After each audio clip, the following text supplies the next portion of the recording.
তো hey guys, তো পুনৰ স্বাগতম জনাইছোঁ অন্য এটা ব্লগ ভিডিঅ'লৈ। আৰু এতিয়া বাজে সন্ধিয়া 5টা। তো ৰাতিপুৱাই দোকান খুলিছিলোঁ, কিন্তু ৰাতিপুৱাৰ ভাগত পানী পৰি আছিল। আজি 2-3 দিন ধৰি এনেকুৱা পানীয়ে। তো ভাবিছিলোঁ দোকানত যাওঁ, ভাবিছোঁ পানী কমিব, নহয় উল্টা পানী মানে পৰি আছে, বানপানী হৈ গৈছে এতিয়া মানে।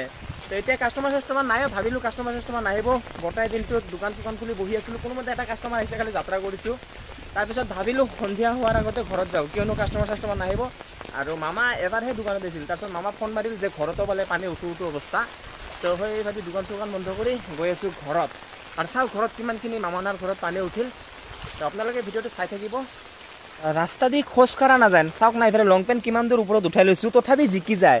আৰু এইফালে চাওক পানী, চাৰিওফালে পানী। তো চাওক ঘৰত যায় কিমান কি পানী হ'ল, কিবা না কিবা ব্যৱস্থা কৰিব লাগিব যদি পানী উঠি আছে।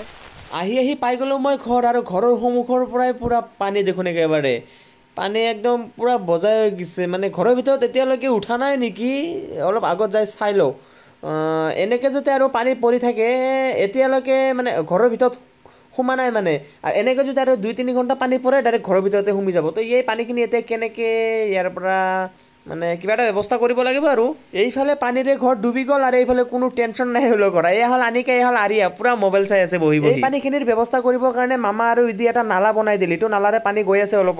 আৰু কালি ৰাতিৰ পৰা লাইন নাই মানে। তো মামানাৰ ঘৰত ইনভাৰ্টাৰ এটা আছে, ইনভাৰ্টাৰটো কিবা প্ৰব্লেম হৈছে, মানে বেছি চাৰ্জ নাথাকে। তো ভাবিলোঁ বেটাৰীৰ পানীটো অলপ বদলাই দি চাওঁ, বদলালে কিজানি চাৰ্জ থাকিব পাৰে লাইন আহিলে। মই ভাবিছিলোঁ যে বেটাৰীটাত পানী নোহোৱাৰ কাৰণে কিজানি চাৰ্জৰ প্ৰব্লেম দি আছে, কিন্তু যেতিয়া পানী বদলাব গ'লোঁ মানে পানী ফুলে আছে। তো কিয় বা প্ৰব্লেম দি আছে বেটাৰীটো। আৰু এতিয়া মানে গৈ আছোঁ মামাৰ এটা বিল্ডিঙত, মানে কিবা বস্তু আছে পৰা আনিবৰ কাৰণে। যিটো ঘৰত বৰ্তমান আছে সেইটো ঘৰৰ পৰা মানে ইয়াতে আহি যাব এই বিল্ডিংটোত। তো বিল্ডিংটোৰ কামটো হোৱা নাই বৰ্তমান, ফ'ৰ চিলিঙৰ কাম কৰি আছে। তাৰপিছত ইফালে কালাৰৰ কামটো ভালকৈ কৰি কিনে ইয়াতে আহিব, কিয়নো তাতে মানে পানী উঠাৰ কাৰণে তাতে থকাত অসুবিধা হয়, যাৰ কাৰণে ইয়াতে আহিব। বিল্ডিংটো আৰু বেছি দিন নালাগে ঠিক মানে বনোৱাতে, ফ'ৰ চিলিঙৰ কাম হোৱাৰ পিছতে ইয়াতে আহি পৰিব। আৰু এইটো হ'ল মানে কিটচেন ৰুমটো, এইটো হ'ব, ইয়াতেও কাম চলি আছে। আৰু ইয়াৰ পৰা ইফালে চাওক ধূপধৰা ৰাজহুৱা ফিল্ডখন।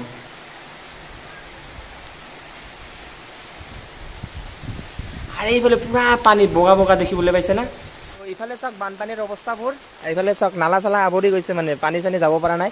এইফালে নালাটো ক্লিয়াৰ কৰি দি আছে। কি হৈছে ইয়াতে,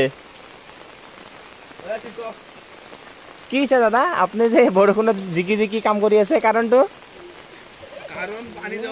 হা, ইয়াতে মানে কোনো কথাই নাই বোলে ইয়াতে, মানে এইটোৰ কাৰণে পানী গোটাই আটকি আছে। আৰু এইফালে ঘৰতে পানী উঠি গৈছে চাওক, এইফালে বহিও ভাল নালাগে। তো আমি 3জন মিলি সন্ধিয়া ওলালোঁ, মানে আগত বোলে ৰাস্তাত বোলে আৰু বহুত পানী উঠিছে। আৰু পানীৰ দিনত ঘৰত থাকিও ভাল নালাগে, ভাল লাগে নেকি ঘৰত বহি? কি কৰিম, সেইকাৰণে ছাতি লৈ, সকলোতকৈ সৰু ছাতিটো মৰে, আৰু এওঁলোকৰ ডাঙৰ ছাতি। তো যাওঁ চাওঁ কিমান পানী উঠিছে, আগত যাই থাকোঁ। আৰু আগত বোলে পানী বহুত উঠিছে, তালৈ যাওঁ। আৰু আমি আছোঁ বৰ্তমান ধূপধৰাত, যিটো আগত পুৰণি CRP কেম্প আছিল, অৰ্থাৎ যিটো কলেজ ৰোড, সেই ৰোডত আমি আছোঁ বৰ্তমান। আৰু এই ৰাস্তাটো পুৰা ডুবি গৈছে, এখাটো পানী হৈ গৈছে এই ৰাস্তাটোত। এই ৰাস্তাটোত আগত কিন্তু কেতিয়াও পানী উঠা নাছিল। কাৰণটো হ'ল ইয়াৰ সন্মুখত এটা পথাৰ আছিল, যিমান পানী হৈছিল পানীখিনি গোটাই পথাৰতে আছিল। আৰু বৰ্তমানে এই পথাৰটো মাটি পেলাই ফ্লাপ কৰাৰ কাৰণে বৰষুণৰ পানীখিনি ক'তো ওলাই যাব পৰা নাই, যাৰ কাৰণে এই ৰাস্তাটো পুৰা ডুবি গৈছে। আৰু এইফালে হ'ল আগত ধূপধৰা বিকালী কলেজৰ যিমান ষ্টুডেণ্ট আছে গোটেই ষ্টুডেণ্টে জিকি যাব লগা হৈছে কলেজত। আৰু এনেকে পানী পৰি থাকিলে এইখিনি কিয় গোটেই ধূপধৰাই ডুব যাব। আৰু এইফালে কিছুমানে গাড়ী চলাই গৈ আছে, আৰু কিছুমানে গাড়ীটো ঠেলি লৈ যাই আছে। বৰষুণে মুখ ধুই থৈ গ'ল,